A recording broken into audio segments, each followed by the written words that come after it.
ही धरणी त्याच वेगाने घिरट्या घालतीये, पण तू मात्र तुझ्या सुप्त मनाच्या आरामशाही जाळ्यात अडकून पडलायस. कसं ते सांगतो. तू ठरवतोस उद्यापासून अमुक एक गोष्ट चांगली करू, पण तो उद्या काही तुझ्या आयुष्यात उजाडत नाही, आणि जरी उजाडला तरी परवा तुझा तोच संकल्प संपुष्टात आलेला असतो. आतापर्यंत हेच होत आलंय, हो ना? आणि म्हणून तू मागेस. अरे वेळेचा वेग तोच आहे, पण तुझ्या कार्याचा हालचालींचा वेग मात्र मंदावलाय, आणि म्हणून तुला वेळेचं भान राहत नाही. आधी तुझ्या ऐशो आरामी मनाचं ऐकणं बंद कर. ते तुला तात्पुरता आनंद देईल. आणि उठ, तू या भूतलावर मानवी रूपात जन्म घेतलास. तुझ्या तल्लक बुद्धीचा आणि बुद्धी चातुर्याचा योग्य वापर कर.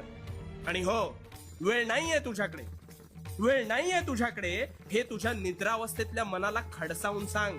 आणि उठ, खडबडून जागा हो.